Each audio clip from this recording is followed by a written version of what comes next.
وبركاته. إن الحمد لله نحمده ونستعينه ونستغفره ونعوذ بالله من شرور أنفسنا ومن سيئات أعمالنا. من يهده الله فلا مضل له ومن يضلل فلا هادي له.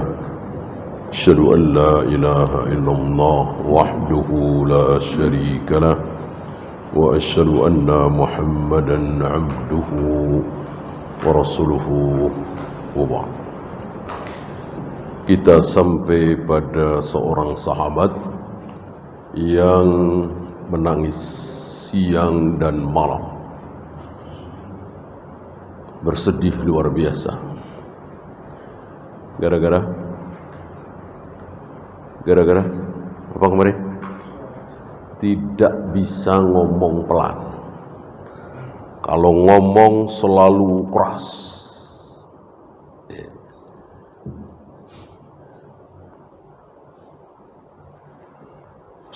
Sampai di situ enggak masalah.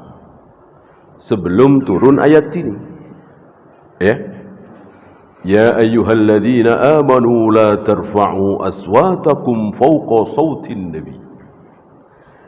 Ketika turun awal-awal surat Al-Hujurat ini baru timbul masalah. Tadinya enggak masalah. Nabi ngomong Assalamualaikum, Waalaikumsalam, enggak masalah. Setelah turun ayat ini masalah. Wahai orang-orang yang beriman, jangan kalian mengeraskan suara di atas suara Nabi. Lihat, ngomong lebih kencang dari Nabi aja enggak boleh. Saking besarnya hak Nabi. Bagaimana hari ini ibadah lebih dari Nabi? Ngomong lebih kencang dari Nabi aja nggak boleh. Bagaimana ibadah lebih dari Nabi? Nabi tidak pernah merayakan maulid Nabi, kita merayakan. Nabi nggak kenal salawat nariyah, kita baca salawat nariyah. Nabi nggak pernah mentahlilalkan kematian, kita tahlilan. Itu sama saja dengan Nabi sholat maghrib 3 rakaat, kita 4. Apa bedanya juga?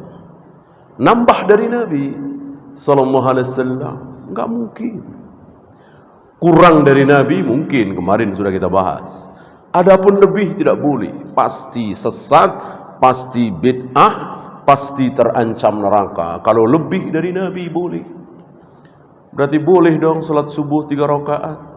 Puasa Ramadan 33 hari, melempar jumrah 8 atau 9 kali, azan hayya 'alas shalah 3 kali, sebelum Idul Fitri, Idul Adha, azan dulu pakai qomat, dan seterusnya dan seterusnya. Ini semua apa salahnya? Orang baik kok. Salahnya satu, lebih dari Nabi sallallahu alaihi wasallam. Enggak mungkin ada kebaikan kalau lebih dari Nabi sallallahu alaihi wasallam dan para sahabat tentunya. Rasul dan para sahabat tentunya.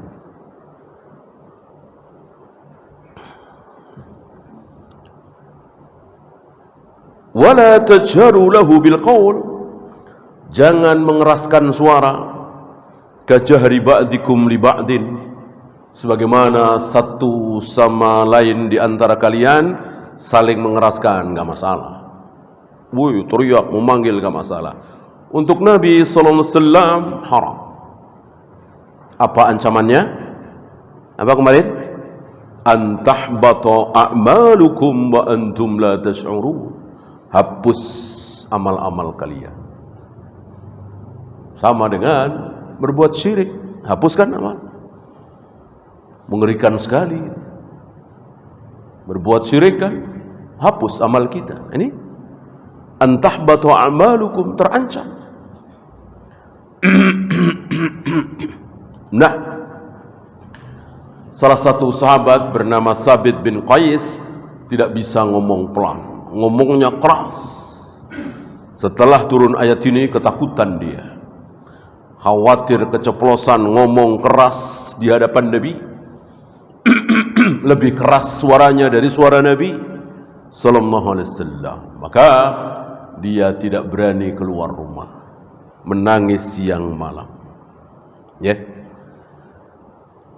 Fakidahu Nabi sallallahu alaihi wasallam, maka Nabi merasa kehilangan. Lianna min 'adati Rasul ay yatafaqqada ashabahu. Karena salah satu sifat Nabi adalah nyari-nyari. Enggak kayak kita kan? Kita sudah 2 bulan enggak ketemu si fulanah, cuek aja. Si fulan enggak ketemu si A, enggak ketemu si B. Ya, Nabi tidak. Mungkin enggak sampai sebulan ya. Ada beberapa hari enggak kelihatan si anu kemana. Si anu kemana, begitu perhatian. Tafakkud. Nah, Nabi merasa kehilangan.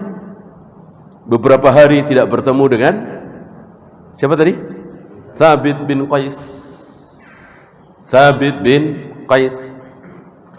Bukan Hasan ya, bukan Hasan bin Qais bukan. Atau bukan Hasan bin Sabit bukan.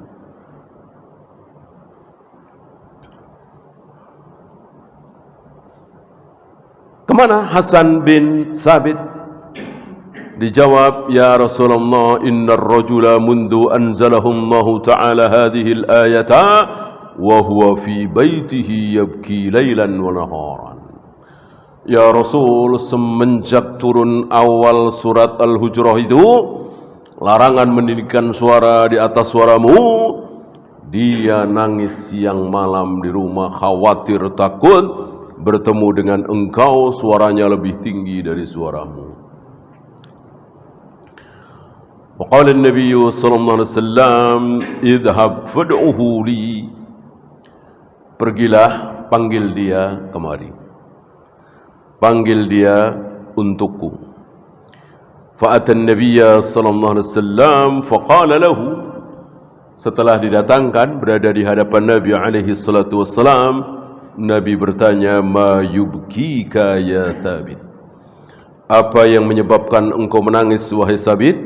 Dijawab, ana sayyitun. Aku sayyid. Tidak bisa ngomong pelan. Wa atakhawwafu an takuna hadhihi al-ayah nazalat fi. Aku khawatir, aku takut jangan-jangan ayat itu, awal surat Hujurat itu turun berkenaan denganku, menegur aku, menyalahkan aku. Ya. Dan yang sangat dia takuti adalah kalimat antahbata a'malukum wa antum la tash'urun. Nanti bisa amal-amalmu hapus sementara kamu tidak sadar. Inilah orang yang beriman, inilah orang saleh, inilah orang baik. Tidak merasa aman, yang ada takut, khauf. Beda dengan Abu Jahal, Abu Lahab, Fir'aun, merasa aman. Kaum 'Ad, kaum Samud, umatnya Nabi Lut, umatnya Nabi Nuh, waktu itu merasa aman. Dengan congkaknya, dengan gagahnya, dengan pedenya. Sa'awi la hadzal jabal. Aku akan menaiki gunung itu wahai ayah. Enggak mungkin air sampai ke gunung. Ya enggak terbayang oleh manusia bagaimana air bisa sampai segunung. Ternyata sampai, kelelep juga, kayak apa?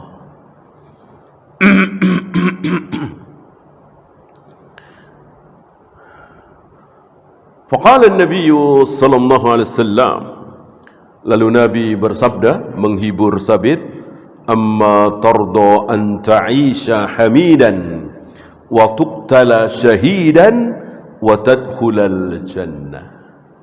Karena rasa takutnya itu, akhirnya Allah memberikan hiburan, 3 hiburan kepada Thabit bin Qais. Kabar gembira, 3 kabar gembira lewat lisan Nabi sallallahu alaihi wasallam. Apa yang pertama? Anta 'isha hamidan. Engkau akan hidup terpuji. Apa yang disabdakan oleh Nabi disaksikan oleh para sahabat. Hampir-hampir tidak ada yang kenal Sabit yang tidak memuji Sabit. Terpuji, dipuji, dimuliakan oleh siapapun yang mengenal dia. Wa tuqtala syahidan, dan engkau akan terbunuh sebagai syahid. Di perang apa? Di perang Yamamah.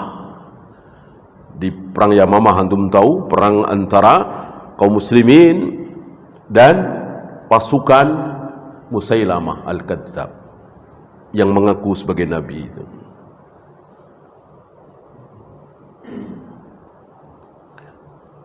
Belum terjadi.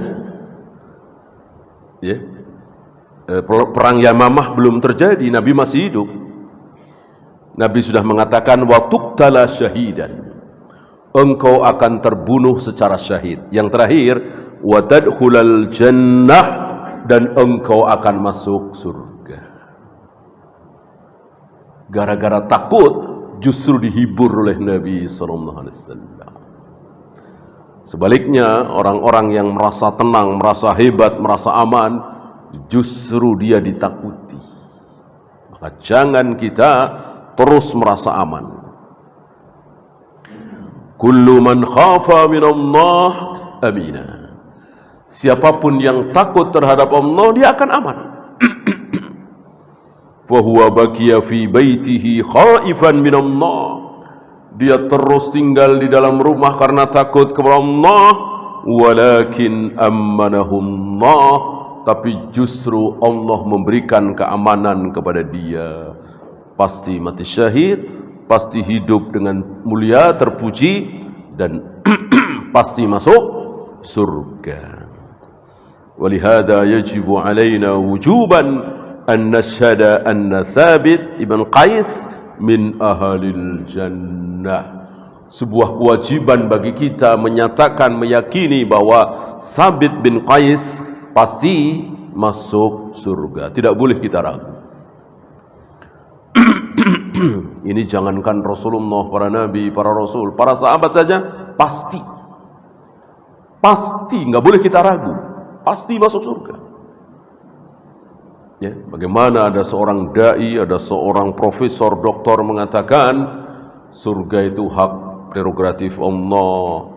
Jangankan kita, Rasulullah saja nggak ada jaminan.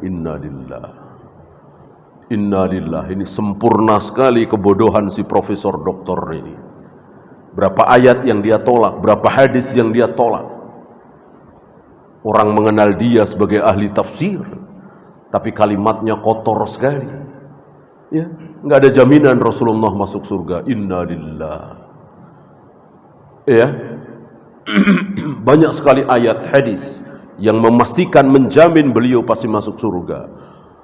Kemudian Abu Bakar, Umar, Utsman, Ali, terus umumnya para sahabat radhiyallahu anhum maradu'an wa adda lahum jannat. Allah ridha kepada mereka, mereka ridha kepada Allah, dan Allah pastikan mereka semua masuk surga. Salah satunya Thabit bin Qais. Ini enggak ada apa-apanya dibanding Ali bin Abi Thalib, Utsman bin Affan, apalagi Umar, Abu Bakar. Thabit bin Qais, Al-Khulafa Ar-Rasyidin Al-Mahdiyyin, bukan. 10 orang yang namanya disebut langsung oleh Nabi, bukan. Tapi dia dijamin masuk surga.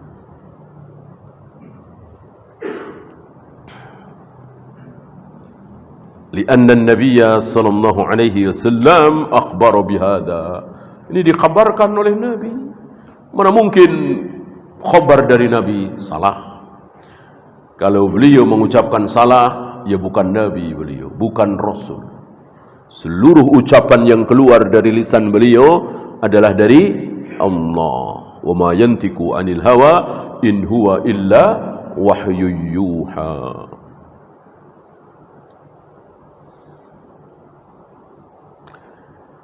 Fabaqiya ar-rajulu hamidan fi hayatihi. Setelah itu beliau hidup penuh dengan kemuliaan, pujian. Wa syarakal muslimina fi qitali Musailamah al-Kadzab. Lalu beliau ikut serta bersama kaum muslimin memerangi pasukan Musailamah al-Kadzab. Masyhur tentang ini ya. wa qutila syahidan. Akhirnya gugur beliau sebagai syahid. Dan wajib kita katakan beliau mati syahid. Adapun mengatakan Pangeran Diponegoro, Imam Bonjol, siapa lagi yang melawan Belanda pasti mati syahid, boleh? Tidak boleh. Tidak boleh. Bahkan Muhammad Al-Fatih misalnya, atau siapapun, ketika Nabi sudah wafat dan tidak dinyatakan syahid oleh Nabi, enggak boleh. As-syahid Said Qutub misalnya, As-syahid Hasan Al-Banna, tidak boleh. As-syahid Imam Samudra misalnya, enggak boleh. Ya. Mudah-mudahan beliau mati syahid, boleh. Mudah-mudahan gugurnya beliau di medan perang itu, melawan penjajah itu, membela Islam itu, diterima oleh Allah sebagai syahid, mudah-mudahan, amin, boleh. Tapi dengan as-syahid tidak boleh. Sama dengan al-maghfur, sama dengan al-marhum. Al-marhum fulan, al-maghfur fulan, as-syahid fulan, haram. Tidak boleh, karena alif lam di situ menunjukkan sebuah kepastian. Adapun Sabit bin Qais pasti. As-syahid Sabit bin Qais.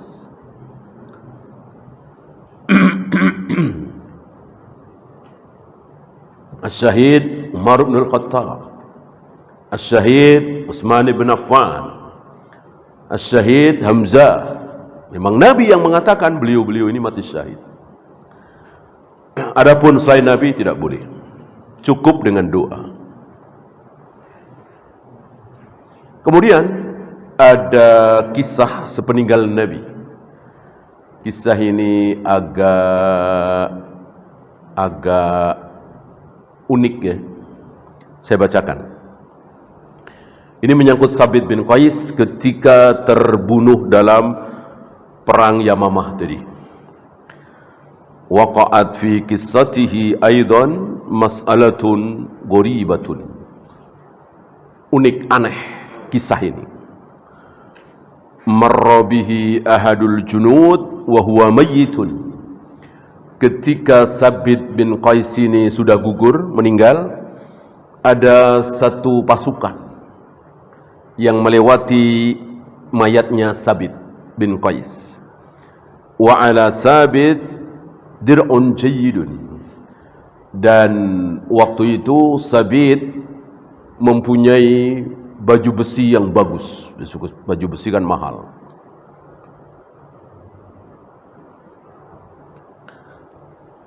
Fa'akhadhal jundiyu ad-dir'a minhu thumma dhahaba ila rahlihi wa ja'ala alaihi burma. Lalu baju besi itu disembunyikan oleh dia, dimasukkan ke semacam keramik periuk ya, dari tembikar, dari tanah. Curilah ya, tentu haram. Wa fil laili ra'a ahadu ashabi Sabit. Malamnya salah satu teman Sabit bermimpi. Dalam mimpinya seolah Sabit memberitahu. Tentu ini Allah yang memberitahu ya kan. Sabitnya kan sudah meninggal. Marra bi rajulun minal jundi wa akhadha dir'i wa wada'ahu tahta burmatin fi tarfil askar. Ada satu pasukan yang mengambil baju besiku ya, dalam mimpinya itu. Sekali lagi, ini Allah yang memberitahu.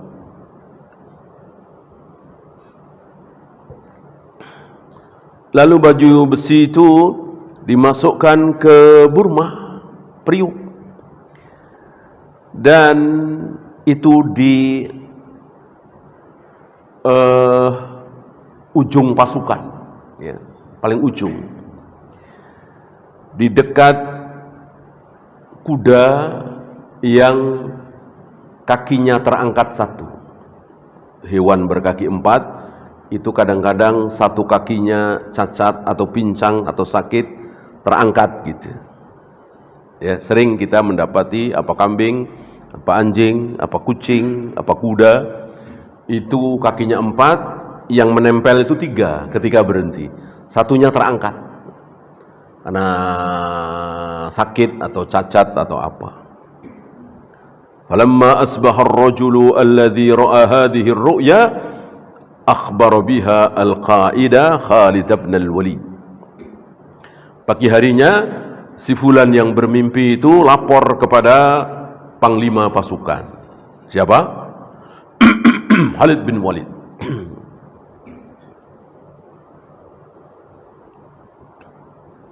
Sepeninggal Nabi SAW, luar biasa kepemimpinan Khalid bin Walid dalam peperangan. Ini salah satunya.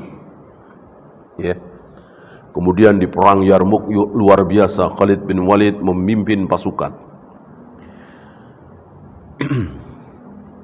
Nah, dilaporkan mimpinya itu kepada Khalid bin Walid.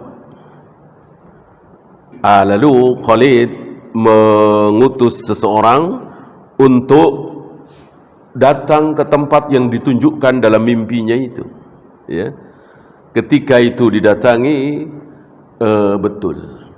Ternyata ada baju besi dan jelas itu milik Sabit bin Qais, ada dimasukkan, disembunyikan ke semacam kuali. Ya. Tentu hal seperti ini mudah bagi Allah. Dan ini tidak membatalkan firman Allah, wa bainahuma barzakhun ila yaumi yub'atsun. Antara orang yang hidup dengan orang yang mati itu ada barzakh, ada dinding tebal yang tidak mungkin ditembus. Artinya tidak mungkin ada hubungan antara yang hidup dengan yang mati dalam bentuk apapun termasuk mimpi. Lalu bagaimana ini? Apakah ini hubungan antara Sabit bin Qais dengan temannya? Tidak. Ini adalah Allah yang memberitahu. Begini. Ya.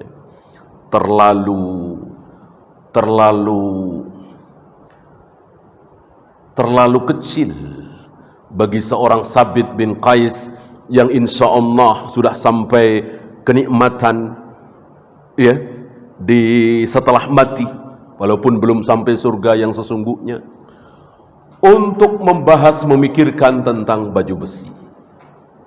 Jangankan baju besi, dunia seisinya kecil dibanding kenikmatan yang dinikmati oleh seseorang setelah dia mati. Inda rabbihim yurzaqun. Mendapatkan rizki dari sisi Allah kecil, ngapain ngurusin baju besi? Ini sekedar menunjukkan bahwa Allah Maha berkuasa. Ya. Dan hal seperti ini tentu tidak boleh dipegangi kecuali dengan bukti yang ada. Kalau nggak ada bukti, bisa saja itu setan. Ya, setelah dilihat ternyata ada. Ternyata ada. Ya benar kan? Kalau benar ya bukan setan. Setan itu tempatnya salah. Setan itu penipu, pembohong. Ya. Maka jika ada setan atau siapapun yang pembohong kok menyampaikan sebuah kebenaran, harus ada ikrar, harus ada takrir. Sebagaimana setan yang pernah mengatakan kepada Abu Hurairah setelah 3 malam berturut-turut mencuri harta Baitul Mal, tertangkap, lalu setan ini mengatakan, aku ajarkan ilmu kepada engkau, kalau kali ini engkau lepaskan aku lagi. Ini yang terakhir, yang ketiga. Apa? Bacalah ayat kursi sebelum tidur, niscaya dalam tidurmu tidak akan diganggu oleh syaitan. Apakah Abu Hurairah mengambil ilmu ini? Tidak. Kecuali setelah ada takrir dari Nabi SAW. Kan pagi harinya Abu Hurairah lapor kepada Nabi alaihi salatu wassalam bahwa 3 malam berturut-turut aku begini.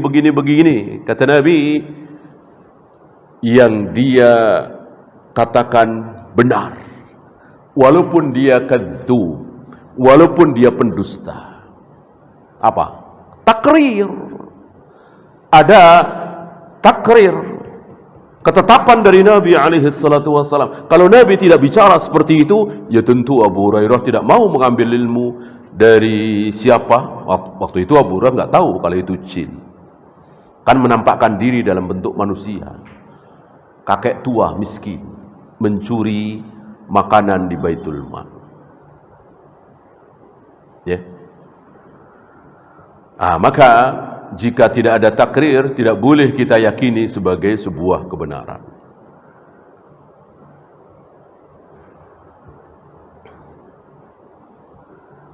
Kemudian beliau membawakan sabda Nabi alaihi salatu wassalam, ar-ru'ya salihah juz'un. Mimpi yang benar itu merupakan satu bagian di antara min 46 juz'an, di antara 46. Semuanya ada 46 bagian minan nubuwah. Karena bagian kenabian itu ada 46. Ada wahyu begini, ada mimpi. Salah satunya ar-ru'ya salihah, mimpi yang benar. Dan mimpi yang benar biasanya ada pada diri orang yang tidak pernah bohong, yang omongannya selalu jujur, selalu benar. Insya Allah mimpinya akan benar. Dan mimpi benar seorang muslim itu akan terjadi kapan? Akhir zaman. Nanti di akhir zaman hampir-hampir mimpi seorang muslim, seorang mukmin selalu benar dari Allah. Bukan yang dua, kan ada 3. Ada takwifus syaitan, ada hadithun nafsi, ada busra min Allah. Ya, ini Sahih Imam Bukhari. Ada 3 macam mimpi. Nanti di akhir zaman seorang muslim, seorang mukmin ketika mimpi selalu benar. Kenapa? Karena sudah jarang yang muslim, sudah jarang yang mukmin. Barangkali di mata manusia dia masih muslim, di mata Allah sudah kafir. Hari ini kan banyak. Ya, nggak usah pakai wahyu kita melihat, walaupun kita tidak boleh memastikan ya. Salat, puasa, tapi ya Allah, ya Rasulullah, lihat. Bersumpah atas nama selain Allah, syirik, kufur. Bukan dosa lagi, kufur, syirik. Demi langit, demi bumi, demi Rasulullah, demi Jibril. Ini syirik, kufur. Hanya boleh demi Allah. Lihat saudara-saudara kita. Ya Allah, ya Rasulullah, demi Allah dan Rasulnya, demi Allah, demi Rasulullah, inna lillah.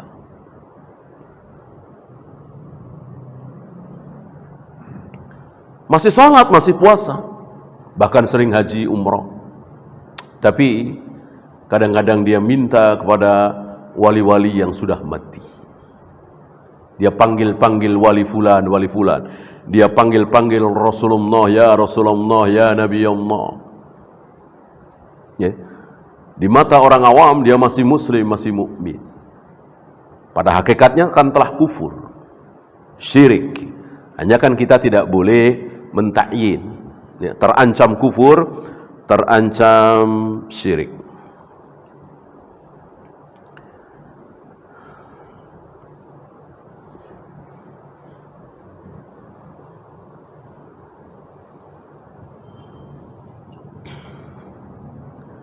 Kemudian beliau sedikit membahas kemuskilan ini.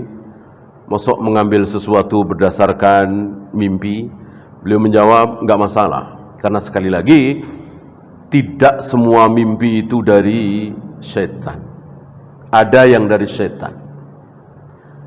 Bagaimana yang dari syaitan? Sesuai dengan istilahnya, takhwifus syaitan. Penuh rasa takut. Jika antum mimpi ketakutan, melelahkan, serem, maka pastilah itu dari syaitan. Ya. Tidak bagus, tidak indah, gitu ya. Atau mimpi maksiat. Ya. Untuk mengetahui mimpi baik, mimpi buruk mudah. Ketika isi mimpi adalah zina, minum khamar, berjudi, yaitu mimpi buruk. Ketika isinya adalah sholat, baca Al-Quran, sedekah, jihad, yaitu mimpi baik. Mudah. Mimpi buruk jangan diceritakan, karena memang nggak ada apa-apanya. Maka sunnah ketika kita terbangun dari mimpi buruk, kita meludah tipis ke arah kiri 3 kali. Kemudian baca ta'awudz, kemudian ambil air wudhu, sholat, itu yang terbaik. Ya. Jangan pernah diceritakan, karena memang nggak ada apa-apanya. Kalau kita takut cerita-cerita, kena dia. Seneng setan. Karena tujuannya memang nakut-nakuti. Ya. Yang kedua, haditsun nafsi. Bukan dari setan, tapi dari dirinya sendiri. Ketika dia membayangkan sesuatu, menghayalkan sesuatu, menginginkan sesuatu, belum tercapai, terbawa mimpi. Ini haditsun nafsi, sama nggak ada artinya. Sama sekali nggak ada artinya.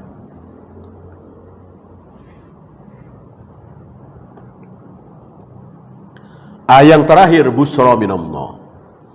Kabar gembira dari Allah. Ini yang ada artinya. Hanya satu itu yang ada artinya. Dan mimpi baik ini sama. Jangan diceritakan kecuali kepada orang yang tidak mungkin iri terhadap kita. Yang tidak ada rasa iri benci kepada kita.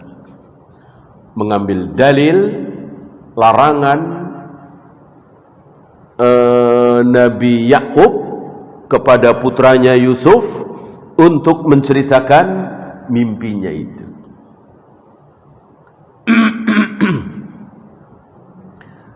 Mimpi yang bagus dari Allah, melihat 11 bintang, bulan dan matahari sujud kepada dia. Inni ra'aitu ahada asyara kawkaba wasyamsa wal qamar ra'aituhum li sajidin. Wahai ayah, aku melihat 11 bintang, kemudian bulan, kemudian matahari, semuanya bersujud kepadaku. Wala taqsus ru'yataka ala ikhwatika. Jangan engkau ceritakan mimpimu ini kepada saudara-saudaramu, kepada abang-abangmu. Karena Nabi Yakub tahu, faham, abang-abangnya itu sangat iri kepada Yusuf. Keluar hukum dari sini, ketika kita mimpi baik, jangan diceritakan. Kecuali kepada orang yang tidak mungkin iri terhadap kita. Menurut antum, orang yang tidak mungkin iri terhadap antum siapa? Iya, ibu, ayah.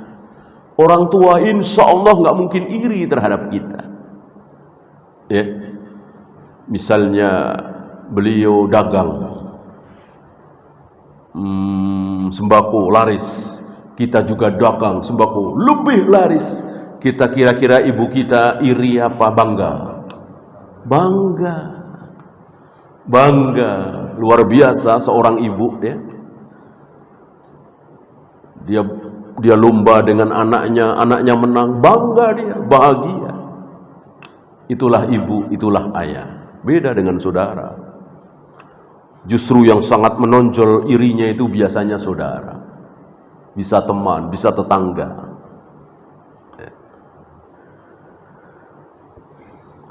Nah, kemudian mimpi baik, kalau mimpi buruk boleh ditakwil apa tidak tadi? Mimpi buruk boleh ditakwil apa tidak? Boleh ditafsirkan apa tidak? Tidak boleh. Orang diludahin ditakwilkan. Ya. Saya mimpi kejebur kali, dikunyah-kunyah buaya. Takwilnya apa ya? Jangan ditakwil. Orang mimpi buruk seperti itu, jangankan takwil, cerita aja jangan. Begitu. Kalau mau mentakwil itu mimpi yang baik. Mimpi baik boleh ditakwil. Ya, mimpi sholat, mimpi baca Al-Quran, mimpi belajar, mimpi jihad, mimpi nolong orang. Ini boleh ditakwil. Dan takwilnya harus apa? Mimpi baik boleh ditakwil. Dan takwilnya harus baik. Enggak boleh takwil buruk. Ini batilnya keyakinan masyarakat kita. Kalau mimpi nikah, biasanya akan ada saudara dekat yang akan mati. Ya, ini batil. Nikah baik apa buruk? Baik. Nah, kalau sudah nikah lagi masuk baik. Baik juga, ya kan? Baik. Nikah 1 baik, nikah 2 baik, nikah 3 baik, nikah kelima ya enggak baik, ya kan? Kalau bersamaan haram kan? Nikah mimpi baik, maka takwilnya harus baik. Masuk ditakwilkan dengan buruk, mati kan buruk. Matinya seorang muslim itu musibah. Matinya seorang kafir bukan musibah, malah nikmat.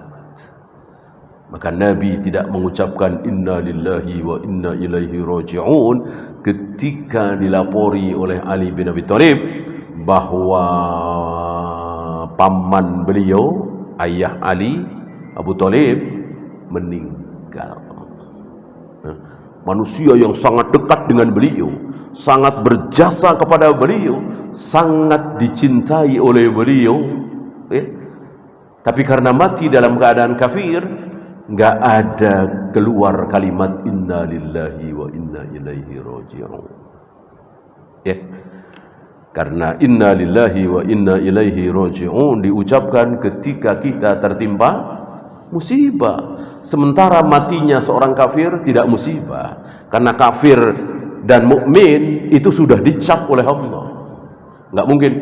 Nah, coba waktu itu dia enggak ke sono, enggak jadi kafir dah. Karena dia pergi ke sono, jadilah kafir. Enggak boleh. Kafir dan mukmin itu sudah dicap. Sebelum dia lahir, Allah sudah ngecap dia kafir. Allah sudah ngecap dia mukmin. Maka enggak boleh. Coba waktu itu dia lahir di Indonesia, tentu dia akan muslim, mukmin, enggak bisa. Kalau sudah mati ya. Kalau sudah mati. Jadi orang yang mati dalam keadaan kafir, itulah sudah ditentukan oleh Allah dia kafir. Ketika dia mati bukan musibah bagi kita. Ketika seorang muslim mati, itulah musibah bagi kita. Musibah ya innalillahi wa inna ilaihi raji'un. Alladzina idza asabathum musibah qalu inna lillahi wa inna ilaihi raji'un. Ketika kaum muslimin tertimpa musibah, mereka mengucapkan inna lillahi wa inna ilaihi raji'un.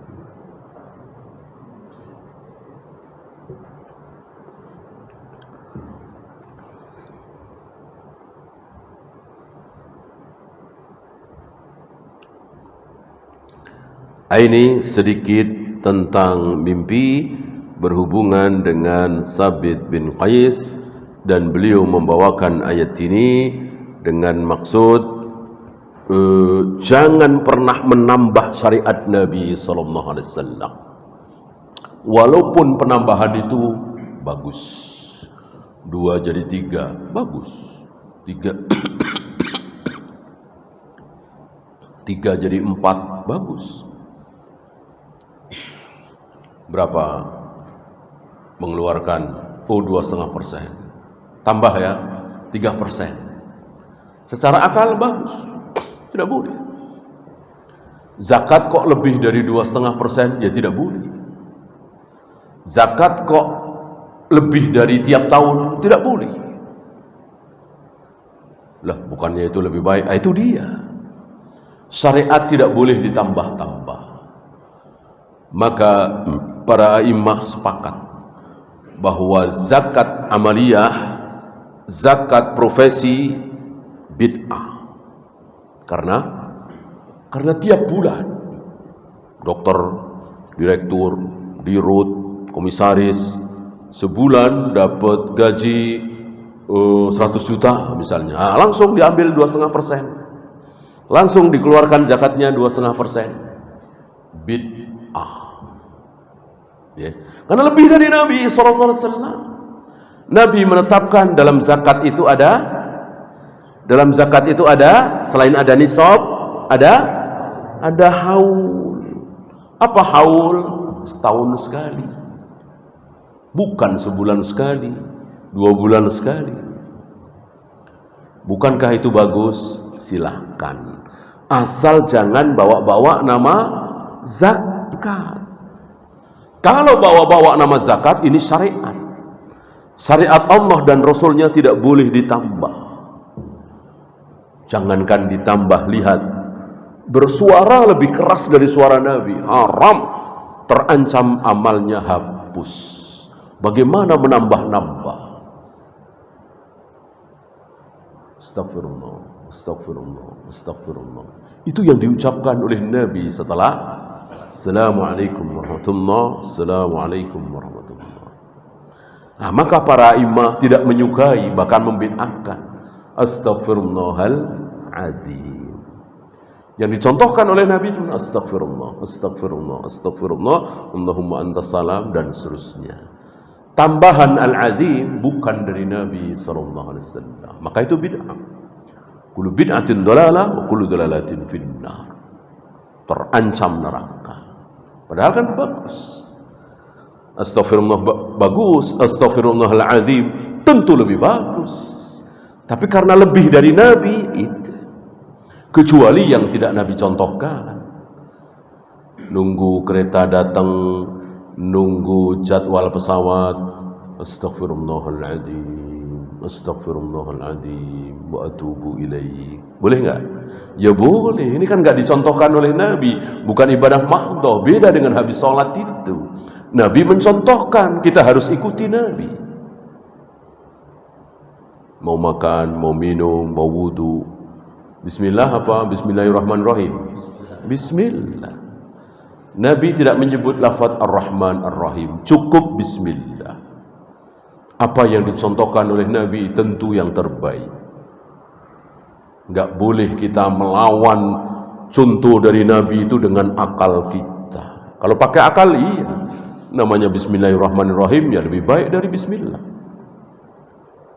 Ya enggak sekalian, bismillahirrahmanirrahim, alhamdulillahirabbil alamin lebih baik. Alhamdulillahirabbil alamin arrahmanirrahim lebih baik, ya. Sampai walabdolin baru makan, ya. Hancur agama ini kalau pakai akal terus. Akal kita sebagaimana hancurnya hari ini kaum muslimin, semuanya akal. Enggak peduli Nabi melakukan apa tidak, para sahabat melakukan apa tidak, mereka tidak peduli. Apa salahnya? Ini kan baik, ini kan zikir, ini kan salawat. Salahnya tadi menambah dari Rasul dan para sahabat. Karena sempurna. Apa yang dicontohkan oleh Rasul dan para sahabat itu yang paling sempurna. Islam paling sempurna, Islam paling baik, itu Islam yang diamalkan oleh Rasul dan para sahabat. Lebih dari mereka tidak mungkin, haram. Kurang mungkin. Bukan pasti boleh ya, mungkin. Masih memungkinkan boleh. Berapa rakaat Nabi Qiyamul Lail? Tahajud plus witir berapa rakaat? 11. Kita cuma 7. 6 plus 1 atau 4 plus 3. Bolehkah? Boleh. Bahkan cuma 5, 4 plus 1 boleh. Bahkan cuma 3, 2 plus 1. Bahkan Muawiyah cuma 1.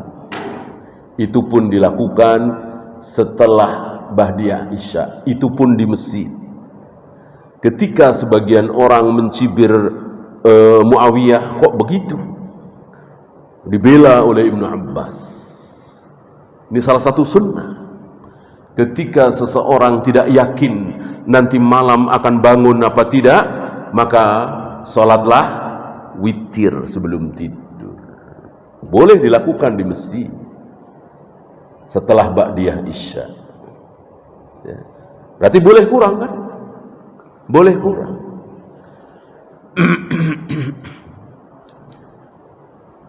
Antum tahu Rasulullah zikir pagi dan petang segitu panjang, ya kan? Panjang sekali kan? Ada ayat kursi, ada al-falaq, ada an-nas, ada sayyidul istighfar. Antum karena satu dan lain hal, waktu segala macam, lelah, penat, antum pilih satu, sayyidul istighfar misalnya. Boleh apa tidak? Boleh. Cuman itu saja.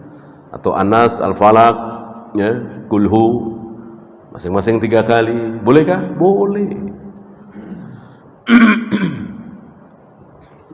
Boleh kurang untuk sesuatu yang boleh kurang. Yang tidak boleh kurang ya jangan. Ya. Salat maghrib 2 rakaat boleh? Ya tentu tidak boleh. Ini enggak boleh kurang. Ada yang boleh kurang, ada yang tidak boleh kurang. Ya. Sudah masuk Isya?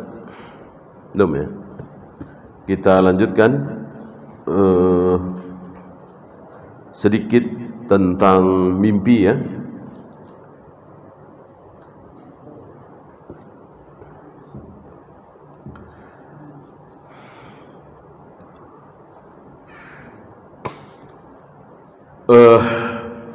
Salah satu yang harus kita fahami tentang kebatilan yang muncul hari ini, bahwa mimpi dijadikan seperti wahyu. Nah, ini tidak ada. Itu agamanya orang-orang tarekat sufiyah. Jadi pengen tahu nih, ini boleh apa tidak? Lewat mimpi. Ya. Bahkan sebagian mereka menyelisihi Imam Bukhari, berani menyelisihi Imam Muslim, berani menyelisihi Abu Daud, Nasai dan lain-lain, hanya gara-gara mimpi. Ini betul-betul merusak kaidah, menghina jerih payah Bukhari, Muslim, Abu Daud, Nasai, Tirmidzi dan seterusnya. Habis waktu mereka untuk memilah hadis-hadis Nabi, mana yang sahih, mana yang dhaif, mana yang hasan, mana yang maudhu, palsu. Hancur oleh ocehan mereka. Aku bermimpi, hadis ini ternyata dhaif, hadis ini ternyata sahih. Innalillah. Ya, tidak boleh seperti itu. Enggak ada para a'immah ahlul hadis menulis hadis sahih, hadis dhaif berdasarkan mimpi. Tidak ada. Mimpi bukan wahyu, kecuali mimpinya para nabi, para rasul. Para nabi, para rasul setiap kali bermimpi pasti wahyu. Wallahu a'lam. Ya, silakan adzan dulu. Sallallahu ala Muhammadin sallallahu alaihi wasallam wa akhiru da'wana alhamdulillahi rabbil alamin.